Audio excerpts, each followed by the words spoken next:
Hello Virgos, welcome to your reading. My name is Maria and this is a tarot intuitive story for you if you have Virgo in your chart, if you're a cross watcher, or if something else drew you here. Then if it resonates, surely you were meant to find it. And I've made a reading for you with 3 decks of cards: the Cosmic Creatures, the Zen Tarot and the Muse Tarot. So we start out your reading with this energy. Your reading actually, at first glance, it looked incredibly like the Leo reading I just did. It has a completely other message. It's going in another direction. But if this resonates, then maybe the Leo reading has a message for you as well. Now this comes out, this first part of the story is about something that has happened, a harsh period of your life that you've been going through, and it came out in a multitude of ways, but I think the one that sort of stuck out the most that maybe the actual fact or a metaphor for all the others, is that you've been going on some journey, possibly a personal development journey or a spiritual growth journey. You could have been on a retreat or in a therapeutic sort of process that was really sort of going about that in the harsh way.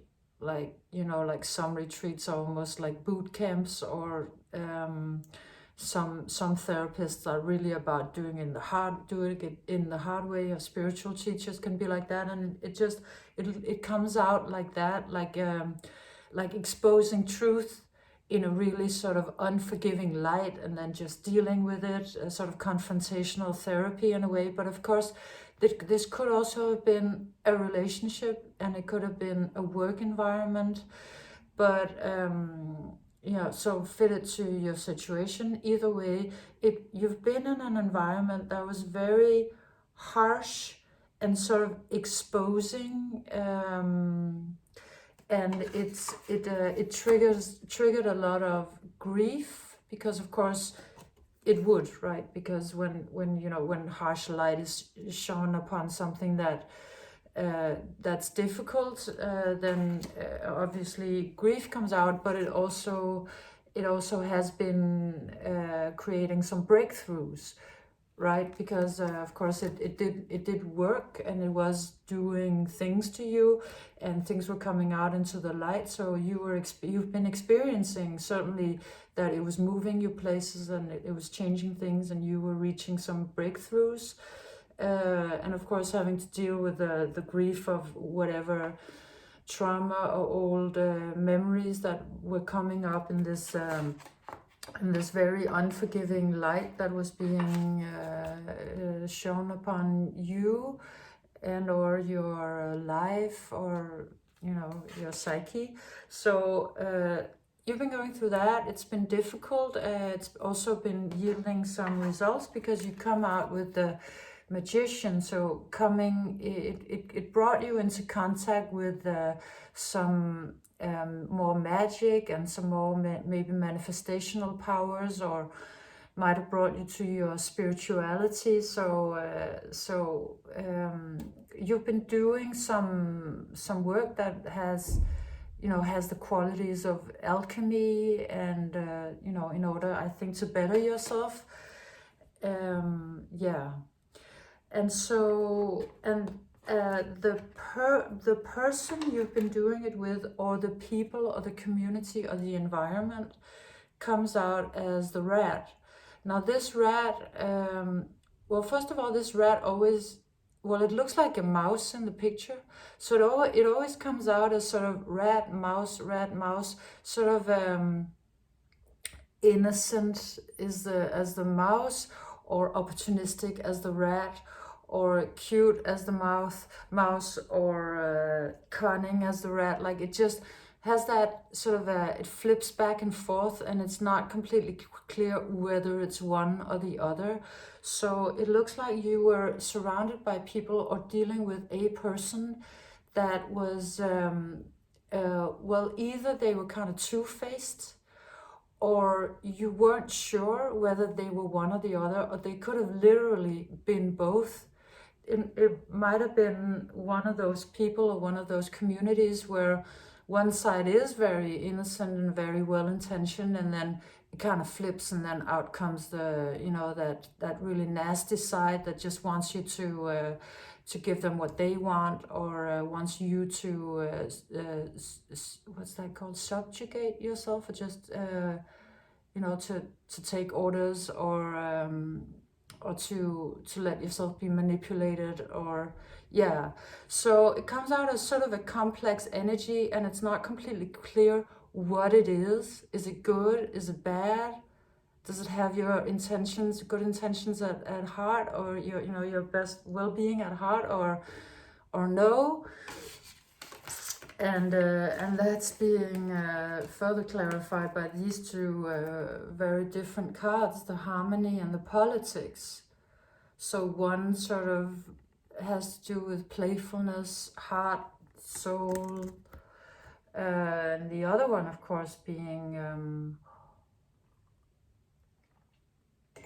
yes, well, being absolutely two-faced, and also cunning, opportunistic, sort of exploitative, maybe ill-intentioned, at least, well, narcissistic could certainly be, would probably be the most appropriate word for this one. And I believe also that, you know, that narcissists, they actually have that innocent side somewhere. There is an innocence. They don't, all of them don't completely know what they are, and so that's incredibly difficult to navigate, because, you know, one thing is catching on when somebody's lying and they know they're lying. Quite another thing is if they don't know they're lying. To figure that out is a more complicated process. But I'm not saying they were bad, because it's not clear. They could have been well-intentioned as well, and it could have been very heart-driven and with the best of intentions, or it could have been some of the way, and then suddenly this showed up at some point in the process. If this was a relationship, it could be the thing that Eckhart Tolle talks about, the pain body, how the pain body can be hidden for a while. You can hide it. You can also hide it to your significant other, but you can only hide it for an amount of time. Or let's say one of his examples from the New Earth is that you can hide your pain body as long as you don't live with the person. The second you move in with them, they won't be able to hide it for very much longer, because it's just gonna show its face. So the pain body being sort of old trauma and pain and anger and resentment and shame and hate and, you know, whatever, and ego structures that they, or that environment was not aware of, but it kind of became clear at some point. And that comes out further clarified by the Devil, which is a very complicated energy, full of illusions, full of well, this is something that is very, it's an enslaving energy, because you kind of get caught up in it, and it is a little bit like these two. Some of it is really good, really playful, really seductive, very beautiful, and then some of it is kind of horrible. And usually the devil will be that, you know, it will seduce, the devil energy will seduce us with something that we really want, and then it'll bind us with fear and doubt and, you know, all kinds of old feelings triggered. So, yeah, that was a difficult energy. You've been in that, and it looks to me like you're not in it anymore. You found your way out. And it looks like it just, you come out with the oyster card, and the oyster is, well, it always comes out sort of as a timing card to me. It's like, it has its timing. It takes the time it takes for the pearl to be fully made, to be done, to be created. And then it opens. So, you know, and that kind of fits with this whole, you being sort of on a spiritual journey, or a journey of self-embodiment in some way, or and then at some point you just did so much work that a change was, that a big change arrived, in you or around you or in your life, that kind of ended that chapter of your life, took it out of the way. I don't know how, that's not what this reading is about, but you most likely know. The timing was right, and it could also be, it really looks like very karmic. So you could have been going through sort of a karmic phase of your life, or a karmic relationship, or a karmic something, and that has a timing, and then it's done. So you ended that situation, or you walked away from it, or somehow that finished, and you started doing something else completely. And what I see that you have been doing is that you've been building community, or if you haven't yet, if you've just arrived here, this is advice, or this is, you know, how it's going to play out, is that your focus switches to something much more rosy, much more peaceful and supportive. It might just be, if you went through a period of your life where you had to deal with narcissistic energies, you might have just come to the realization, well, from now on, I will surround myself with people who are actually supportive of me. And I'm gonna start focusing on that in my life. And that looks to be a great decision, because you start becoming a part of a bigger whole again. You might have been sort of a little secluded from everything while you were doing this, and now you're sort of stepping back into maybe a larger community, or back into the world. You could have been a part of a cult, and you maybe, a cult of one is also a description of how it is to be in a narcissistic relationship, if you know about these things. But either way, you're starting to re-participate in the world, or in a community or something, and you're sort of slowly building up friendships again. So again, that period of your life that you were in would have not left a lot of time for friendships, and those kind of sort of softer energies that this is about. So yeah, so I just see you kind of get one friend, and then you get one more, and then you get one more, and you kind of start building people around you who love you, and who like you for what you are, and who are not, you know, into sort of shining a harsh light on you and wanting you to see all of your shadow sides in a way that you know, we might not know exactly why they want you to, and all of that. So you're moving into something much better. And what then happens is something really, really beautiful, which is that another kind of truth starts arriving in your life. So the raven really comes out as a truth bearer, as a harbinger of truth. It really also comes out to me as shadow work, but as the light shadow. So meaning, you know, the things we haven't seen about ourselves that are incredibly beautiful, that are, you know, seen our beauty, our power, our gloriousness, our magic, you know, all things that we were told that we were not, all of that beauty coming out. So instead of, now a whole new chapter of your life is starting, because instead of like really harsh light being shown on something that you then that then comes out as grief, and then tower moments, and you know, just a really harsh sort of energy, this one comes in with a softer light, that it would like to shine on your beautiful sides. And it reminded me a little bit of this Jim Carrey quote. He says there are two kinds of truth. There's truth, and then there's truth with charity. I find that to be very profound and beautiful. And it's just, this was truth, like that was kind of like, you know, harsh.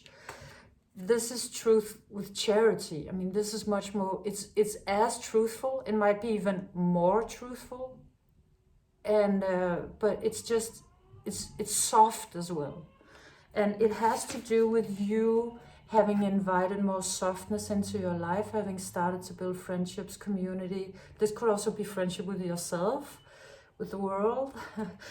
and so what comes out in this new state of yours, in this new paradigm, where you still look to be a truth seeker, you're just going about it in another way with more maybe self-love, is that you realize that you've been suppressing your own power. Come out with the suppression and the priestess. Well, it could also be like a very deep other kind of spirituality, maybe more spiritual, that maybe you find out that you're more spiritual than you know you were, or maybe that you're religious and not only spiritual, or that you're spiritual and not religious. Because it comes out a little differently, but it's also, but it is mostly, this is saying the thing that has been actually really buried, the thing that would do you the most good to realize, is your power. Like that's the hidden truth at this moment, or that's the thing that you are in the midst of, experiencing and rediscovering in your life, that you have a real beauty hiding inside of you, full of power and magic and majesty, and it also it leads me back a little bit to this one, because what you were doing before, it was unearthing magic, it was unearthing your spiritual powers and otherworldliness and just natural gorgeousness. But this one looks a little more like sort of a, like a magician doing tricks with cards. This one, that's the real deal. I mean, this is up-leveling so much. You were dabbling a little with magic here. Here's the real source, the real power. So it turns out that this soft new way, where you actually, instead of looking at what's bad about yourself, you're looking at what's beautiful about yourself. That might be the actual paradigm, is that that's, suddenly you're looking for your own beauty instead of looking for well, it's kind of like a little bit, well, it is kind of scorpionic, right? This doing a lot of shadow work, and, I want to see the truth. And you might have been completely up for this, and you wanted to sort of do it the most efficient way.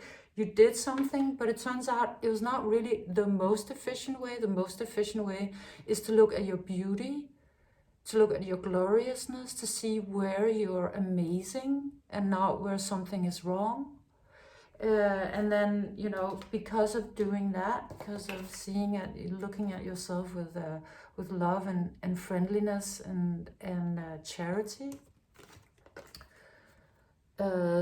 something that was hidden steps forward, and it's just more beautiful than you could have ever imagined, and more powerful.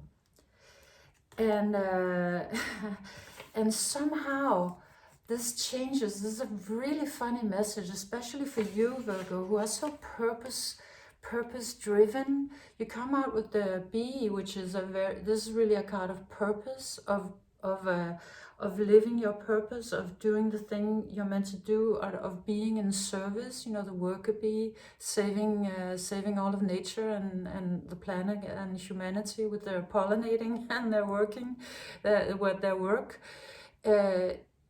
It comes out clarified by the exhaustion card. So it is, what this is saying is that you might, at this point where you are, if you're here, or when you arrive here, you're realizing that that maybe you don't need to do that much. You might have been thinking that I need to work to heal the world, do everything for everybody, I need to carry everybody's burdens, I need to fix everybody and heal everybody, and you've been very sort of focused on that while you were still here. That might have been sort of a way of being harsh with yourself. It might have been an old karmic residue that you felt you had to work in order to, you know, sort of pay rent in the world, or to, in order to be allowed to be here, or to be loved, or to be acceptable or accepted. But really now you're realizing, yeah, that's actually kind of exhausting. I can't keep this up. Because it's also, it is, I mean, if this is driven by sort of a trauma, or driven by not feeling okay if you don't give everything to everybody all the time, then it is sort of a trauma reaction. It's not very healthy. And I think that with this new friendliness that you have towards yourself, and that your surroundings have towards you, now that you're choosing better friends, let's say, you're realizing, oh yeah, I don't need to work that hard constantly in order to just, you know, be human. Yeah, and that is going to be such an important realization for you. It's going to really integrate actually really all the work you've been doing into making a very beautiful whole new you. It's like it's just gonna make everything fall into place. You're gonna feel so much better in the world. You're gonna feel so much better with yourself. A lot of things are gonna start flowing much more naturally, because you're not like frantically flying around trying to save the world single-handedly. You can let that go. It's not your job. You're doing just fine. Really, what's important is that you are you, and that you love you, and that you focus on how amazing you are. Because it's just gonna make all of the puzzle pieces fall into place. All of the sort of the harsh work you did, and all of the soft work that you're doing, that is turning out to be maybe a little more efficient. But I mean, I don't think you could have reached this level if you didn't go through that. I think this was very important. This was an important part of your journey. I don't think you would have gotten to this had you not done that. And it had a timing, and then it went, and now you're here, and it's really great. And so that integration is happening now that you're realizing you don't have to do everything for everybody and run around all the time and do a lot of work. You're okay as you are. Your mere presence has an influence as important as such.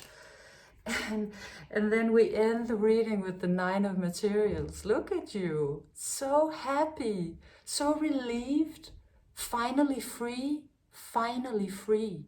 Free of your burdens, free of the harshness, free of having to work, you know, constantly and all the time, free of having to look at, you know, bad shadow sides, morning, noon and night, just free to be human, free to love, free to dance, free to move, free to just be and feel good.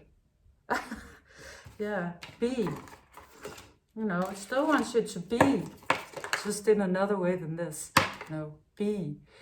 And yeah, and here the universe is just bestowing the blessings upon you. Like it's just arriving. All you have to do is receive, because you've done more than enough, Virgo. You just open up and receive. You'll feel so good, and it's so well deserved. It's really, really beautiful. Yeah. So, this was your reading, Virgo. I'm very happy for you. Yes, I hope you liked it. I hope you enjoyed it.